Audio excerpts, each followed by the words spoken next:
Welcome to data science with doctor Wasim. आज की इस वीडियो के अंदर हमारे जो लर्निंग ऑब्जेक्टिव्स हैं उसमें पहला लर्निंग ऑब्जेक्टिव है लीनियर रिग्रेशन। कि व्हाट इज़ लीनियर रिग्रेशन, हम देखेंगे कि लीनियर रिग्रेशन क्या होती है और उसका फ़ायदा क्या होता है हमें मशीन लर्निंग में, डाटा साइंस के अंदर हम उसको किस तरह से यूज़ करते हैं। सेकेंडली हम ये देखेंगे कि ग्रेडियंट डिसेंट एल्गोरिदम क्या होता है, और ग्रेडियंट डिसेंट एल्गोरिदम जो है ये बहुत इंपॉर्टेंट है। ये ना सिर्फ लीनियर रिग्रेशन के अंदर हम यूज़ कर सकते हैं बल्कि और भी काफ़ी सारी जो डिफरेंट टेक्निक्स हैं, जो एल्गोरिदम्स हैं मशीन लर्निंग के, उनके अंदर हम ग्रेडियंट डिसेंट जो है वो यूज़ कर सकते हैं। तो चलें जी शुरू करते हैं। लीनियर रिग्रेशन जो है वो एक ऐसा मॉडल है जो कि लीनियर कम्बिनेशंस बनाता है फीचर्स के, ठीक है। इनपुट एग्जांपल्स जितनी भी हैं उनके लीनियर कम्बिनेशंस बनाता है, ठीक है। और ये क्लासिफिकेशन से किस तरह से डिफरेंट है कि क्लासिफिकेशन के अंदर जैसे हमने एक एग्जांपल देखी डायबिटीज़ प्रेडिक्शन के हवाले से कि पेशेंट जो है उसको डायबिटीज़ है या नहीं है। तो उसमें दो क्लासेस हैं। बाइनरी क्लासिफिकेशन प्रॉब्लम है वो, यानी कि उसमें या तो ज़ीरो की आउटपुट होगी या वन की आउटपुट होगी। उसके मुकाबले में लीनियर रिग्रेशन के जो मॉडल है वो रियल वैल्यूड आउटपुट जो है वो देता है, ठीक है। इसकी कुछ एग्जांपल्स हम देखते हैं ताकि थोड़ी ज़्यादा क्लैरिटी हो। लेट्स से हमें कुछ हाउसेस जो हैं उनकी प्राइसेस जो हैं वो प्रेडिक्ट करनी है, ठीक है। उसके लिए हमारे पास पहले कुछ ट्रेनिंग डाटा जो है वो अवेलेबल होना चाहिए। ट्रेनिंग डाटा के अंदर आप देखें जैसे कि हमारे पास साइज़ है उस घर का, ठीक है। नंबर ऑफ़ बेडरूम्स हैं, ठीक है। पहले घर के 5 हैं, दूसरे घर के 3 हैं, एंड सो ऑन। इसी तरह से नंबर ऑफ़ फ्लोर्स हैं। फिर एज ऑफ़ द होम है, कितने ईयर्स पुराना वो घर है, और फिर उसकी प्राइस है, ठीक है। ये एक एग्जांपल है छोटी सी जिसमें जस्ट 4 जो हैं वो इंडिपेंडेंट फीचर्स हैं, ठीक है। पहले वाले जो 4 हैं वो इंडिपेंडेंट फीचर्स हैं और प्राइस जो है वो डिपेंडेंट फीचर है, ठीक है। और ये इंडिपेंडेंट और डिपेंडेंट क्यों है? क्योंकि जो प्राइस है वो डिपेंड करती है बाकी वाले 4 फीचर्स पे। अब ये 4 फीचर्स ज़रूरी नहीं 4 ही हों। किसी भी डाटा के अंदर लेट्स से हाउस प्रेडिक्शन की प्रॉब्लम ही है, हो सकता है उसमें हंड्रेड्स ऑफ फीचर्स हों जिसकी बेस पे हमने ये डिसाइड करना हो कि उस हाउस की प्राइस क्या होगी। इसी तरह से हम कार्स की एग्जांपल भी ले सकते हैं। डिफरेंट कार जो हैं कार्स, उनकी कंपनी कौन सी है, माइलेज क्या है, उसकी कंडीशन क्या है। ये सारे फीचर्स जो हैं वो इकट्ठे होते जाएंगे और हम उसकी बेस पे जो है ये देखेंगे कि उसकी जो प्राइस है वो क्या है, ठीक है। तो ये इसकी जो है लीनियर रिग्रेशन की एक एग्जांपल है। इसके अंदर जो आउटपुट है हमारा जो डिपेंडेंट वेरिएबल है वो एक रियल वैल्यूड जो है फीचर है जो कि प्राइस है। इसे हम डिपेंडेंट वेरिएबल कहते हैं और बाकी जितने भी होते हैं फीचर्स वो सारे के सारे इंडिपेंडेंट फीचर्स होते हैं। यहाँ पे आप देखें कि ये बाकी जो जितने भी फीचर्स हैं, जो जिस फीचर को हमने प्रेडिक्ट करना है उसको छोड़ के बाकी जितने भी फीचर्स होते हैं उन्हें हम एक्स से रिप्रेजेंट करते हैं। और जो फीचर डिपेंडेंट होता है जिसको हमने प्रेडिक्ट करना होता है उसको हम वाई से रिप्रेजेंट करते हैं। एक और एग्जांपल देखते हैं इसी तरह से। जैसे कि डिफरेंट कंपनीज जो हैं वो एडवर्टीजमेंट पे जो है वो स्पेंड करती हैं ताकि उनकी सेल्स जो हैं वो इंक्रीज़ हों। इस तरह का हमारे पास कुछ डाटा है जिसमें हमने डिफरेंट कंपनीज ने मिलियंस के अंदर स्पेंड किया हुआ है, ठीक है। और उसकी बेस पे उनकी जो सेल्स हैं वो आ रही हैं, वो भी मिलियंस के अंदर हैं लेट्स से। तो जो उनकी एड्स पे स्पेंडिंग्स हैं वो 3.7 है, उस पे 7.6 सेल हुई है। फिर दूसरी कंपनी ने 4.9 स्पेंड किया एडवर्टीजमेंट पे, तो उसकी जो सेल हुई वो 9.7 हुई। इस तरह से ये पूरा हमारे पास लेट्स से एक डाटा सेट है। अब इस डाटा सेट को यूज़ करते हुए अगर हम ये प्रेडिक्शन करना चाहते हैं कि एक नई कंपनी जो है वो कितना स्पेंड करे तो उसकी सेल इतनी हो, या अगर वो लेट्स से 10 मिलियन स्पेंड करे तो उसकी सेल्स कितने मिलियंस की होगी, ठीक है। ये बेसिकली प्रोडिक्शन का है कि हमने जो बाकी कंपनीज है उन्होंने एक मीडियम यूज़ किए और एड्स पे स्पेंड किया, उसी तरह से अगर नई कंपनी ने भी स्पेंड करना है तो वो प्रिडिक्ट कर सकते हैं हम कि ये इतनी अमाउंट पे कितनी सेल्स जो हैं, कितनी अमाउंट की सेल्स जो हैं वो एक्सपेक्टेड है। तो अगेन ये एक लीनियर रिग्रेशन की प्रॉब्लम है। इसकी अगर हम इसको स्कैटर प्लॉट के अंदर देखें, तो आप ये देख सकते हैं कि जो हम नॉर्मली जो इंडिपेंडेंट वेरिएबल है वो एक्स एक्सिस पे हमने शो किया हुआ है, और जो डिपेंडेंट वेरिएबल है वो वाई एक्सिस पे शो किया हुआ है। अब यहाँ पे मैं ये बताता चलूँ कि ये एग्जांपल बड़ी सिंप्लीफाइड एग्जांपल है। यहाँ पे एक ही फीचर है जिसकी बेस पे हमने ये डिसीजन करना है कि सेल्स कितनी होंगी, लेकिन ज़रूरी नहीं है। रियल लाइफ के अंदर हमारे पास बहुत ज़्यादा फीचर्स होते हैं, या अगर हम स्टैटिस्टिक्स की टर्म्स में बात करें तो बहुत ज़्यादा वेरिएबल्स होते हैं, ठीक है। बहुत ज़्यादा इंडिपेंडेंट वेरिएबल होते हैं जिस पे डिपेंड कर रहा होता है हमारा डिपेंडेंट वेरिएबल, जो कि यहाँ पे सेल्स का जो वेरिएबल है वो है, ठीक है। तो ये स्कैटर प्लॉट हमें कुछ हिंट दे रहा है। ये स्कैटर प्लॉट हमें ये हिंट दे रहा है कि जैसे जैसे स्पेंडिंग्स बढ़ती हैं 10 20 30 40 50, ठीक है, जो भी इसकी यूनिट है मिलियंस में है, वैसे वैसे सेल्स जो हैं वो भी उनमें भी वो भी बढ़ती हैं, ठीक है। तो अगर हमने इस डाटा को यूज़ करते हुए प्रेडिक्शंस करनी हो तो हम क्या कर सकते हैं। हम ये कर सकते हैं कि हम अगर एक लाइन जो है वो इस तरह से ड्रा कर लें जो कि हमारे डाटा को मॉडल करे, ठीक है, हमारे डाटा को रिप्रेजेंट करे। उस लाइन को यूज़ करते हुए हम प्रेडिक्शंस कर सकते हैं बाद में। यानी कि अगर हमारे पास हमने ये लाइन ड्रा कर ली, डाटा का ट्रेंड हमने जो है उस लाइन को यूज़ करते हुए मॉडल कर लिया, तो हम क्या कर सकते हैं कि आने वाले नए जो एग्जांपल्स हैं उनको उनकी हम प्रेडिक्शन कर सकते हैं, और यही हमारी लीनियर रिग्रेशन जो है बेसिकली वो उसका यही काम है। अब लेट्स से हमारे पास आपको पता है कि लाइन की जो इक्वेशन है वो आपने मैथमेटिक्स के अंदर पढ़ा होगा ऑलरेडी कि y is equal to M X plus B. M जो है वो लाइन की स्लोप होती है, और बी जो है ये डिटरमिन करता है कि ये जो लाइन है ये इसका इंटरसेप्ट वैल्यू जो है वो क्या होगी, यानी कि ये सेल्स जो कि यहाँ पे हैं वाई एक्सिस के ऊपर उसको कहाँ से टच करके गुजरेगी। तो इस लाइन के अगर हमें ये पैरामीटर्स की वैल्यू पता चल जाए, यानी कि एम और बी की वैल्यू पता चल जाए, तो हमें एक्स की कोई भी वैल्यू दी जाए उससे हम वाई की वैल्यू जो है वो डिटरमिन कर लेंगे। लेट्स से अगर मुझे एक्स की वैल्यू 20 दी जाती है, तो मैं क्या करूँगा कि देखूँगा कि ये लाइन के ऊपर जो है कहाँ पे फॉल करता है और वहाँ पे वाई एक्सिस की वैल्यू क्या है। तो मैं सिंपली आंसर दे सकता हूँ कि इसकी जो सेल्स हैं अगर 20 मिलियन स्पेंड करेंगे आप, तो इतनी सेल्स जो है वो मुतवक्का है। तो ये सिर्फ ग्राफ जो है ये विजुअलाइजेशन के हवाले से है, अदरवाइज़ इक्वेशन जो है ना वो हमारे लिए काफ़ी है। जैसे कि आप देख रहे हैं इक्वेशन के अंदर, अगर आपको x की वैल्यू गिवन है और m और b की वैल्यू यानी कि जो लाइन की वैल्यू पैरामीटर्स हैं वो आपको पता है, तो आप x की वैल्यू उसमें पुट करेंगे तो आपको y की वैल्यू मिल जाएगी। तो वही चीज़ मैं ग्राफ में जो है मैंने शो की है। इसी तरह से अगर आपके पास लेट्स से 40 वो है स्पेंडिंग की वैल्यू, और उसकी बेस पे आप देखते हैं कि सेल्स कितनी होगी, तो वो अगेन आप इस तरह से जो है वो प्रेडिक्ट कर सकते हैं। ठीक है जी। अच्छा, लीनियर रिग्रेशन के अंदर जो है हाइपोथेसिस एक हमें डिटरमिन करना होता है, और फिर हमारे पास कुछ पैरामीटर्स जो हैं वो होते हैं।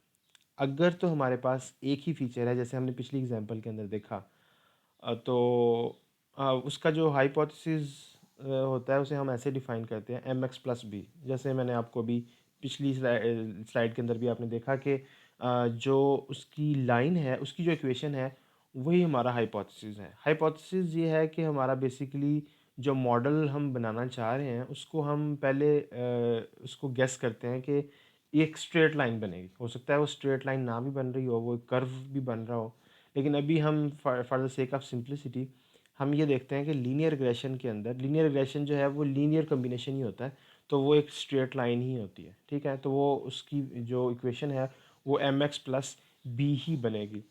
इसको जनरली जो है वो इस तरह से डिफ़ाइन किया जाता है, ठीक है। अब ये वही चीज़ है, ठीक है, लेकिन हमने थोड़ा लिखने का तरीका डिफरेंट कर दिया है।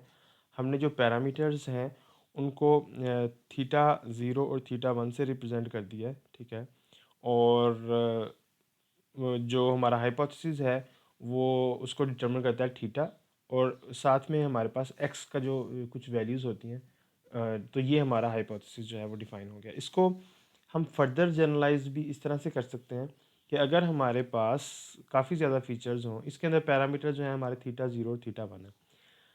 अगर हमारे हाइपोथेसिस जो है उसमें काफ़ी ज़्यादा फीचर्स हों, जैसे कि हमने लास्ट एग्जांपल के अंदर देखा था, सबसे पहली एग्जांपल के अंदर देखा था कि हाउसिंग की वैल्यूज़ हमने प्राइसेस हमने प्रेडिक्ट करनी है। तो वहाँ पे हमारे पास काफ़ी ज़्यादा फीचर्स हो सकते हैं, एम नंबर ऑफ़ फीचर्स हो सकते हैं। तो उस केस में जो लीनियर रिग्रेशन है उसका हाइपोथेसिस हम इस तरह से डिफ़ाइन करते हैं, और इसके अंदर फिर हमारे पास काफ़ी ज़्यादा जो है वो पैरामीटर्स आ जाते हैं। Theta starting from theta zero, theta one onwards theta M तक हमारे पास ये सारे फीचर्स आ जाते हैं। तो बात करने का मकसद ये हुआ कि हमने अब अगर इन जो पैरामीटर्स हैं, जिससे मैंने पहले एम या बी कहा, या थीटा से उसको रिप्रेजेंट कर सकते हैं, कोई भी वेरिएबल को नाम आप दे सकते हैं। इन पैरामीटर्स की वैल्यू अगर हम डिटरमिन कर लें तो फिर हम नई आने वाली जो वैल्यूज़ हैं उनको इनपुट दें अगर इस हाइपोथेसिस में, तो उसके उसका आउटपुट जो है ना वो हम प्रेडिक्ट कर सकते हैं। ठीक है। थोड़ी सी इसको और डिटेल के अंदर हम देखते हैं। यहाँ पे लेट्स से अगर आपके पास थीटा ज़ीरो जो है उसकी वैल्यू 1.5 है, और थीटा वन जो है उसकी वैल्यू ज़ीरो है। ठीक है। तो क्या आप गेस कर सकते हैं कि इसकी जो लाइन है वो किस तरह की बनेगी मॉडल की? जी, देखें इसमें थीटा ज़ीरो अगर 1.5 है, इट मीन्स कि ये 1.5 पे इंटरसेप्ट करेगा और उसकी स्लोप जो है वो ज़ीरो होगी। ठीक है, इस तरह की इसकी इक्वेशन होगी 1.5 प्लस ज़ीरो एक्स, तो वो ज़ीरो ही हो जाएगा। तो जस्ट इसकी जो लाइन बनेगी वो एक स्ट्रेट लाइन इस तरह से बनेगी जो कि पैरेलल होगी आपके एक्स एक्सिस के सामने। ठीक है, अब यहीं पे अगर हम इसको थोड़ा चेंज करते हैं, हम ये करते हैं कि थीटा ज़ीरो की वैल्यू हम ज़ीरो कर देते हैं और थीटा वन की वैल्यू हम 0.5 कर देते हैं। अब आपका क्या ख्याल है हमारी जो लाइन है वो किस तरह की बनेगी, मॉडल किस तरह का बनेगा? तो अगर आपने ये गेस किया है कि ये ज़ीरो इसका इंटरसेप्ट है, तो ये ज़ीरो से होती हुई गुजरेगी, तो बिल्कुल सही है। ये ज़ीरो से होती हुई गुजरेगी और इसकी स्लोप जो है वो कितनी होगी? 0.5। 0.5 स्लोप का क्या मतलब है कि जब एक्स की वैल्यू जो है वो टू यूनिट्स चेंज होगी, तो वाई की जो है वो वन यूनिट चेंज होगी। ठीक है। इसी तरह से अगर हम लेट्स से थीटा की वैल्यू थीटा ज़ीरो की वैल्यू हमारे पास वन होती है और थीटा वन की वैल्यू हमारे पास 0.5 होती है, तो उस सूरत में हमारा जो हाइपोथेसिस बनेगा वो बनेगा वन प्लस 0.5 एक्स। ठीक है, यानी कि ये वाई वन को से इंटरसेप्ट होगा इसका, और इसकी स्लोप जो है वो 0.5 होगी। तो ये जो लाइन है ये कुछ इस तरह से बनेगी। ठीक है। तो ये बताने का मकसद ये है कि डिफरेंट हमारे पास जो पैरामीटर्स की वैल्यूज़ हैं वो जैसे जैसे चेंज होती हैं, लाइन की स्लोप और उसका इंटरसेप्ट जो है वो चेंज होता है। और हम यही चाहते हैं बेसिकली कि इन थीटा की वैल्यूज़ को हम ऐसे सेट करें कि ये हमारे डाटा जो है उसको प्रॉपर्ली मॉडल करें, यानी कि उसके उसमें जो भी डाटा पॉइंट्स हों उनका और लाइन का जो डिस्टेंस है आपसी वो कम से कम हो। ठीक है। लेकिन ये हमने लाइन को तो अंडरस्टैंड कर लिया कि लाइन कैसे चेंज होती है, स्लोप कैसे चेंज होती है, लेकिन अभी तक हमने ये डिटरमिन नहीं किया कि ये जो थीटा ज़ीरो है और थीटा वन है इनकी वैल्यू हम कैलकुलेट कैसे करेंगे। तो उसके लिए हमें एक इम्पॉर्टेंट फंक्शन जो है उसको समझना होगा, और उसे हम कहते हैं कॉस्ट फंक्शन या लॉस फंक्शन। कॉस्ट फंक्शन या लॉस फंक्शन जो है वो अगर हमने लेट्स से हमारे पास एक डाटा है और एक लाइन हमने उस पर फिट की है। ठीक है, फिट की टर्मिनोलॉजी मैं यूज़ करूँगा, लाइन हमने फिट की है उस पर। तो हमें कैसे पता चलेगा कि ये बेस्ट लाइन है?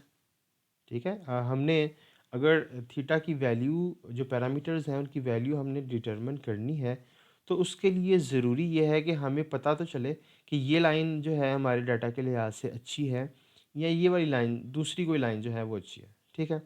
तो हम उसके लिए एक कॉस्ट फंक्शन जो है वो डिफ़ाइन करते हैं, ठीक है? वो कॉस्ट फंक्शन जो है वो कुछ इस तरह से है, ठीक है?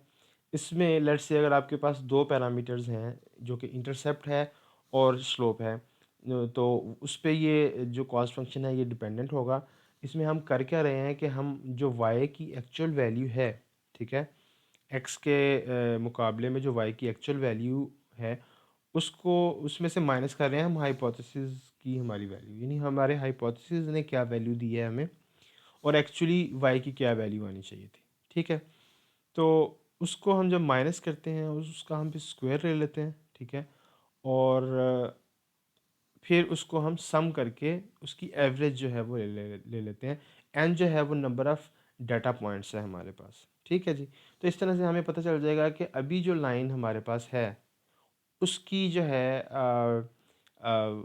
वो कितनी जो है अच्छे तरीके से मॉडल कर रही है हमारे डाटा को। तो हमारा ऑब्जेक्टिव इसमें यही है कि हम ये जो लॉस है इसको कम से कम करें, ठीक है? जब हमारा लॉस कम से कम हो जाएगा, इसका ये मतलब होगा कि हमारी लाइन जो है ना वो बेस्ट फिट कर रही है हमारे डाटा को। तो इसको थोड़ा-सा समझने के लिए कि ये कैसे काम करता है, ठीक है? तो हम अपने हाइपोथेसिस को थोड़ा सिंप्लीफाई कर लेते हैं। हम उसमें हाइपोथेसिस के अंदर से थीटा ज़ीरो वाली जो पैरामीटर है उसको ज़ीरो अज़्यूम कर लेते हैं। यानी कि हम ये अज़्यूम करते हैं कि हमेशा जो लाइन है वो ओरिजिन से ही गुज़रेगी, ठीक है? और हम सिर्फ़ थीटा 1 एक्स जो है इस हाइपोथेसिस को लेके आगे चलते हैं, ठीक है? हमारा जो लास्ट फंक्शन है अगेन वो सेम ही होगा, ठीक है? अब इसमें सिर्फ हाइपोथेसिस में जो है वो इक्वेशन जिसमें पहले theta zero plus theta one x आ रहा था, अब उसमें सिर्फ थीटा वन एक्स जो है वो आएगा और उसकी बेस पे हम ये डिसाइड करेंगे कि क्या वैल्यू होनी चाहिए हमारे उसकी हाइपोथेसिस की, उसको हम डिफरेंस उसका लेंगे वाई की एक्चुअल वैल्यू से, उसका स्क्वायर लेंगे और फिर सारी वैल्यूज़ को हम सम कर लेंगे, ठीक है? और उसकी एवरेज ले लेंगे। तो हमें सिर्फ थीटा वन की वैल्यू जो है वो फाइंड करनी है। तो इसको अंडरस्टैंड करने के लिए हम थोड़ा एक एग्जांपल देखते हैं हाइपोथेसिस की। हमारा हाइपोथेसिस जो है वो एक स्ट्रेट लाइन होगा। अगर तो हमारे हाइपोथेसिस में थीटा वन जो है उसकी वैल्यू वन होगी कि जैसे एक्स एक्सिस पे वन जो है यूनिट चेंज होता है, वैसे ही वाई एक्सिस पे वन यूनिट जो है वो चेंज होता है, ठीक है? इस केस में लेट्स अज्यूम कि हमारे पास 3 डाटा पॉइंट्स हैं और हमारी जो लाइन है वो तीनों पॉइंट्स में से गुजरती है, ठीक है? तो ओरिजिन हमारा हमेशा इस एग्जांपल के अंदर हमने इसको ज़ीरो अज्यूम कर लिया कांस्टेंट, ताकि हमें कॉन्सेप्ट को समझने में आसानी हो, ठीक है? यहाँ पे हमने क्योंकि ये लाइन जो है वो परफेक्टली फिट कर रही है तीनों पॉइंट्स को, तो यहाँ पे जो इसका लॉस अगर हम कैलकुलेट करें या कॉस्ट, इसका कॉस्ट फंक्शन कैलकुलेट करें, तो वो उसकी वैल्यू जो है वो ज़ीरो होगी क्योंकि जहाँ जो पॉइंट एक्स पे जो पॉइंट है उस पे वाई की जो वैल्यू है और जो लाइन हमें बता रही है कि वन पे वन के करस्पॉन्डिंग जो वाई की वैल्यू हमें बता रही है वो सेम बता रही है, तो लॉस जो है वो ज़ीरो होगा, ठीक है? कॉस्ट अगर हम लॉस फंक्शन को जो है वो प्लॉट करना चाहें, ठीक है? यानी कि जैसे जैसे हम थीटा वन की वैल्यू चेंज करते हैं तो क्या लॉस कम होता है या लॉस बढ़ता है, ठीक है? ये भी हमें ग्रेडियंट ये इस कॉन्सेप्ट को समझने में आसानी देगा कि बेसिकली जो हम आगे एक एल्गोरिथम यूज़ करने जा रहे हैं ग्रेडियंट डिसेंट, वो कैसे काम करता है। तो हम इसलिए इस लॉस फंक्शन को थोड़ा सा प्लॉट करके देखते हैं। जब थीटा वन की वैल्यू जो है, आप राइट वाले जो ग्राफ है उसको देखें, थीटा वन की वैल्यू जब वन है तो वो सेंटर में है, ठीक है? और उसके केस में जो लॉस आ रहा है उसकी वैल्यू क्या आ रही है, ज़ीरो।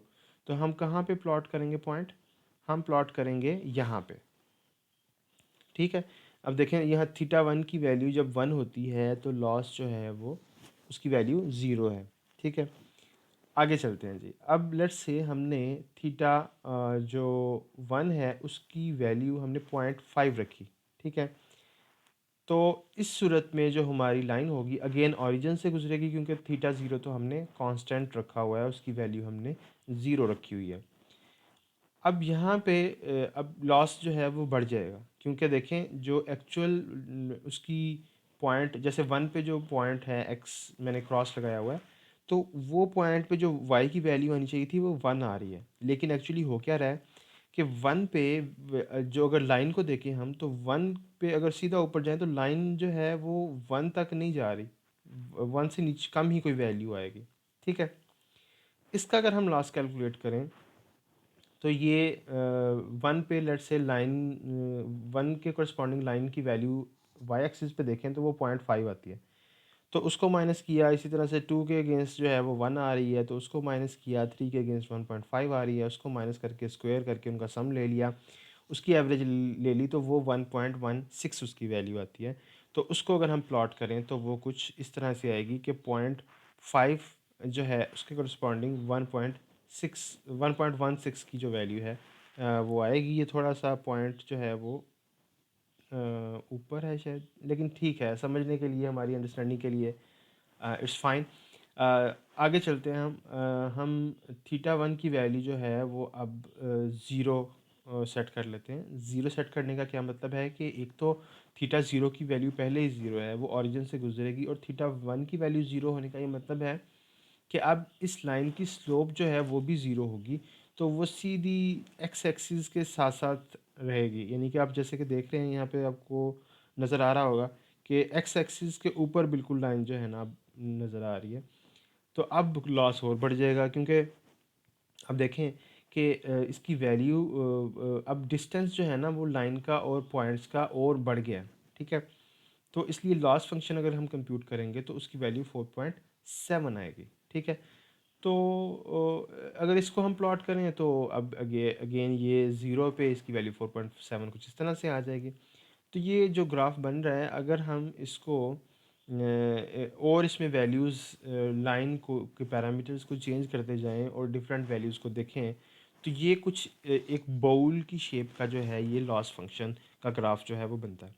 यानी हम लाइन के पैरामीटर्स की वैल्यू, जो लीनियर रिग्रेशन है उसके पैरामीटर्स की वैल्यू जैसे जैसे चेंज भी करते जाते हैं, तो फिर भी ये इस बाउल की शेप का एक फंक्शन बन रहा है, और हम हमारा ऑब्जेक्टिव इसमें ये है कि हम इस बाउल शेप फंक्शन के जो इसका जो बॉटम है, इसका पेंदा है, वहाँ तक हम पहुँच जाएं। ठीक है, ये इसको मैथमेटिकल टर्म्स के अंदर ऐसे फंक्शंस को कन्वेक्स फंक्शन कहते हैं। ठीक है, और कन्वेक्स फंक्शंस जो हैं इनका इनमें आप देखें कि इस फंक्शन की मिनिमम वैल्यू जो है, जहाँ पे मिनिमम है वो एक ही ऐसी लोकेशन है जहाँ पे इसकी मिनिमम वैल्यू है।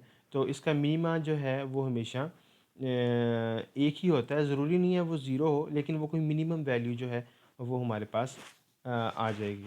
ठीक है, तो आइडिया बेसिकली ये है कि हम इसको इस करैक्टरिस्टिक को, इस फंक्शन की करैक्टरिस्टिक को यूज़ करते हुए हम जो है मूव कर सकते हैं। हम देख सकते हैं कि हमारा अभी जो लॉस फंक्शन है उसकी वैल्यू ज़्यादा हो रही है या कम हो रही है, और उसकी बेस पे हम ये डिसीजन ले सकते हैं कि हमने थीटा वन की वैल्यू जो है उसमें एडिशन करना है या उसमें से माइनस करना है।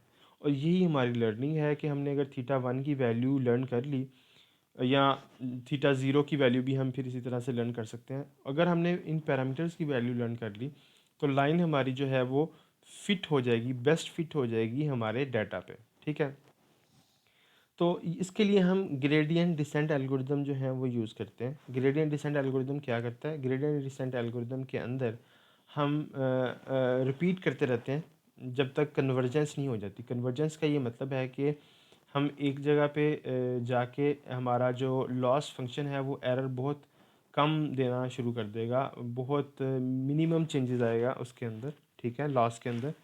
तो ये जो है इक्वेशन, ये थोड़ी देखने में शायद कॉम्प्लिकेटेड लग रही हो, लेकिन बड़ी सिंपल है। हम थीटा के जितने भी हमारे पैरामीटर्स हैं, theta zero, theta one onwards, उनको हम अपडेट करते जाते हैं जैसे जैसे हमारा लूप चलता है, आइट्रेशन होती है, तो उसमें से हम माइनस करते जाते हैं क्या, अल्फ़ा इंटू हम पार्शियल डेरिवेटिव ले लेते हैं विद रिस्पेक्ट टू थीटा जे। ठीक है, किसका? कॉस्ट फंक्शन का। और अभी क्योंकि हमारे पास दो पैरामीटर्स हैं, ज़ीरो और वन, तो इसलिए हम ज़ीरो और वन के लिए सिर्फ इसको लेंगे। लेकिन अगर हमारे पास ज़्यादा पैरामीटर्स होंगे तो हम उन सारे पैरामीटर्स के लिए जो है वो थीटा की वैल्यू जो है वो कंप्यूट करेंगे। ठीक है, थोड़ा सा अगर हम इसको ग्राफिकली देखें, थोड़ा सा अंडरस्टैंड करने के लिए, तो अ, ये इसमें जो अगर हम सेकंड पार्ट इक्वेशन जो है उसमें माइनस के बाद वाले पार्ट को देखें, तो उसमें अल्फ़ा जो है बेसिकली वो हमारा लर्निंग रेट होता है। लर्निंग रेट हमें ये बताता है कि हमने ये जैसे बाउल शेप्ड जो फंक्शन है, लॉस फंक्शन है, इस पे कितनी स्पीड से हमने मूव करना है। ठीक है, तो अगर जितना अल्फ़ा की वैल्यू ज़्यादा होगी उतना बड़ा जंप लेंगे हम, और जितनी अल्फ़ा की वैल्यू छोटी होगी उतना छोटा जंप जो है हम लेंगे। और जो डेरिवेटिव है वो हमें बता रहा होता है कि इसकी जो करंटली जो इसका डेरिवेटिव है वो इसकी स्लोप जो है वो पॉजिटिव बन रही है या नेगेटिव बन रही है। अगर तो इसकी स्लोप पॉजिटिव है, जैसे कि ये टेंजेंट लाइन से आप देख सकते हैं, इसकी पॉजिटिव स्लोप है इस टेंजेंट लाइन की, तो हमने थीटा वन की वैल्यू कम करनी है। ठीक है, इसलिए माइनस का साइन हमने यूज़ किया हुआ है, माइनस हम कर रहे हैं अल्फ़ा और पार्शियल डेरिवेटिव को। इसी तरह से अगर हम दूसरी साइड पे हैं और हमने नेगेटिव स्लोप है, तो इसका मतलब है हमने थीटा वन के अंदर उसकी वैल्यू को ऐड करेंगे, थीटा वन की वैल्यू को, तो फिर हम जाएंगे लॉस उसके जो उसकी मिनिमम वैल्यू है लॉस फंक्शन की, उसकी तरफ हम फिर जाएंगे। तो इसलिए हम यहाँ पे नेगेटिव जब स्लोप होगी तो अगेन हम नेगेटिव क्यों कर रहे हैं? ताकि उसमें ऐड हो जाए, क्योंकि माइनस माइनस प्लस होता है, तो उसमें ऐड हो जाएगा थीटा के अंदर वैल्यू। तो इसलिए वो हम बेसिकली थीटा वन की वैल्यू फिर इंक्रीज़ करेंगे ताकि हमारा लॉस जो है वो कम से कम हो। इसमें पार्शियल डेरिवेटिव्स जो हैं वो हम कैसे कैलकुलेट कर सकते हैं? कैलकुलस को थोड़ा आपको अगर फ्रेश हो आपके जहन में, तो थीटा ज़ीरो और थीटा वन की वैल्यूज़ जो अल्फ़ा हमारी इक्वेशन में अल्फ़ा के बाद वाला जो पार्ट है वो हम इस तरह से कैलकुलेट कर सकते हैं, थीटा ज़ीरो के लिए और थीटा वन के लिए। इस तरह से जैसे जैसे हमारे पास फीचर्स जो हैं वो बढ़ते जाएंगे तो पैरामीटर्स भी बढ़ते जाएंगे, जैसे हमने प्रीवियसली देखा था। तो इसी तरह से हम ऑनवर्ड्स जो हैं वो पार्शियल डेरिवेटिव्स जो हैं वो कैलकुलेट कर सकते हैं। ये पार्शियल डेरिवेटिव कैलकुलेट करने के बाद हमारी जो इक्वेशन है वो उसमें हम पुट कर देंगे इनको। जैसे ऊपर वाली जो इक्वेशन है उसमें अल्फ़ा के बाद पार्शियल डेरिवेटिव की वैल्यूज़ हम पुट कर देंगे, टेम्प थीटा ज़ीरो और टेम्प थीटा वन की वैल्यू, उसको हम मल्टीप्लाई कर देंगे अल्फ़ा के साथ, और उसको सब्ट्रैक्ट कर देंगे हम थीटा ज़ीरो के केस में थीटा ज़ीरो से और थीटा वन के केस में थीटा वन से। तो इस तरह से हमारे पास अपडेटेड वैल्यूज़ आ जाएंगी और ये हम रिपीट करते रहेंगे। अब ये रेपिटेशन जो है वो हम ये भी देख सकते हैं कि कन्वर्जेंस हो रही है या नहीं हो रही, या हम कोई खुद से कोई बड़ी जो है वो डिटरमिन कर सकते हैं। नंबर ऑफ़ इपॉक्स हम डिटरमिन कर सकते हैं। नंबर ऑफ़ इपॉक्स क्या है कि हमने कितनी दफ़ा जो है वो आइट्रेट करना है अपने पैरामीटर्स को, कितनी दफ़ा जो है वो हमने अपडेट करना है। अब यहाँ पे मैं आपको दोबारा कनेक्ट करता हूँ उसी एग्ज़ाम्पल से जहाँ से हमने स्टार्ट किया था। ये हमारे जो थीटा ज़ीरो और थीटा वन है, थीटा ज़ीरो जो है बेसिकली हमारा वो है इंटरसेप्ट, ठीक है? और थीटा वन जो है वो है हमारी स्लोप। तो इनको हम बी और एम से भी रिप्रेजेंट कर सकते हैं। तो इस तरह से जब इसको हम आइट्रेट करेंगे, लेट्स से इसको हम आइट्रेट करते हैं जी 3000 टाइम्स इसको आइट्रेट करते हैं। उसके बाद हम देखेंगे कि एक हमारा जो हमारी कॉस्ट है, जो लॉस फंक्शन है, उसकी वैल्यू कम होती जाएगी और फिर एक ऐसा वक्त आएगा कि उसमें चेंज बहुत कम आएगा, और वहाँ पे ही हम जो हैं उसको लूप को जो है वो टर्मिनेट कर सकते हैं। ठीक है, तो ये हमारा कुछ आइडिया था पहले नंबर पे लीनियर रिग्रेशन के हवाले से और दूसरे नंबर पे ग्रेडियंट डिसेंट के हवाले से। आई होप आपको इसकी अंडरस्टैंडिंग बिल्ड होगी होगी। इसी वीडियो का एक सेकंड पार्ट जो है उसके अंदर हम देखेंगे कि हम किस तरह से ग्रेडियंट डिसेंट जो है उसको इम्प्लीमेंट कर सकते हैं, और उसको यूज़ करते हुए हम लीनियर रिग्रेशन से नई आने वाली वैल्यूज़ जो हैं उनकी प्रिडिक्शन कर सकते हैं। तो आपके अगर कोई कमेंट्स वगैरह हों तो ज़रूर दीजिएगा और thanks for watching the video.